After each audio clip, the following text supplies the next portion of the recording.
Gorr the God Butcher is the newest threat to Thor and other deities across the Marvel Universe, but what are his actual plans? Using the newest footage in the trailers, we'll discuss our theory that hopefully wouldn't totally suck. Welcome to The Far Side, my name's Migs, let's dive right in. Okay, a bit of backstory for our guy Gorr. He lived on a nameless planet, there he had a family, but through unfortunate events, he lost each one, finally blaming the gods for their indifference and ultimately thinking that most just sit around and wait for people to worship them. And by the looks of the on display in the trailers, he's probably right. But who are these gods? The likes of Thor, Loki, and the rest of the Asgardians we already know, but there are countless other pantheons and deities in the MCU. We get to see new ones like Zeus, played by Russell Crowe, who is the patriarch of the Olympians, and the Ennead featured in Moon Knight series has members like Khonshu, god of the moon, Emmet, devourer of the dead, as well as Bast, who gave Black Panther his superhuman characteristic. From the Time Lords to Shadrach, the god of bombs, there's a lot to go around. Indeed, Gorr the God Butcher spent thousands of years doing what he does best. But when he was defeated at the hands of a young Viking-aged Thor, who uses his battle axe Jarnbjorn to chop off his arm with the help of his fierce Viking worshippers, he knew that a change in tactics was in order. Like Thor's followers, he needed some help achieving his goal of a godless universe. Thus, he uses all black to manifest the bestial black Berserkers. Mjolnir.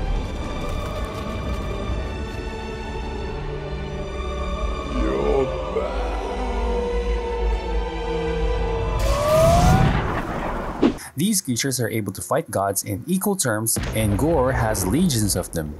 In the comics, Thor God of Thunder, King Thor from a distant future battles waves upon waves of these beasts for around 900 years. However, even with the help of his minions, there are still countless more gods in existence. Then he stumbles upon the key to killing all the gods at once. Yes, this is the mighty Godbomb, a weapon so strong it can wipe out divinity across space and time, erasing all from the past, future, and present. But to create this bomb, he needed a few things. The heart of an elder god. Gorr uses the Pool of Forevers in Chronix to travel to the beginning of time and kill an infant elder god and use its still beating heart in the bomb. In the movie, however, Celestials may make an appearance only for this purpose. Or maybe Zeus, that can work too. This may be the reason why Valkyrie is using his Thunderbolt to fight Gorr in the end. He also needs time. The Pool of Forevers enabled the bomb to work across time. They'll probably use some other way to simultaneously affect all the gods. We might see an iteration of Chronix, the Temple of the Time Lords.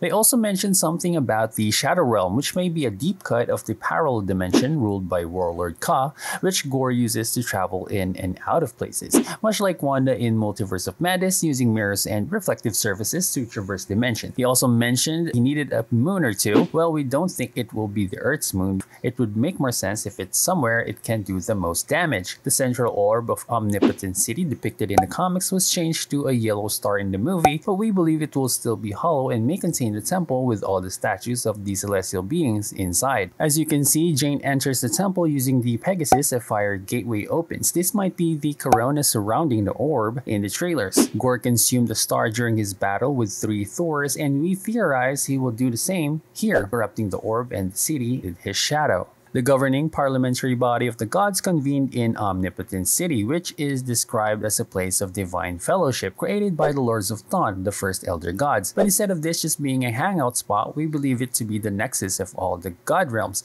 connecting it from Olympus to Heliopolis. If we're right and it's sort of a focal point, this would be the perfect spot to ignite the god bomb. But what are the repercussions to the immortal beings in the MCU? In the comics, he infuses all black into the bomb, and once it explodes, a small piece of the sword embeds itself into the gods, killing them from within. In the movie, since his powers derive from shadows, we can assume that the bomb will envelop everything in shadow, effectively destroying the light spectrum, desaturating everything and everyone, which is not a good thing. And how will Thor combat the shadow?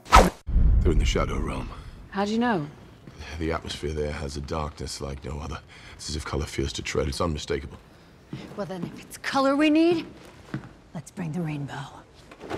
but we think it's something more that might have been already hinted at in the title and overall theme of the movie. In the comics, Thor uses the power of 2 Mjolnirs to absorb the explosion, dies, and then gets reborn. Mjolnir and Stormbreaker are in the movie, but will Thor wield them together one last time? Well, that's it for our theory, guys. Do let us know what you think in the comments. We are sure to be wrong in some places, or all of it, but still thank you for watching. See you on the next one.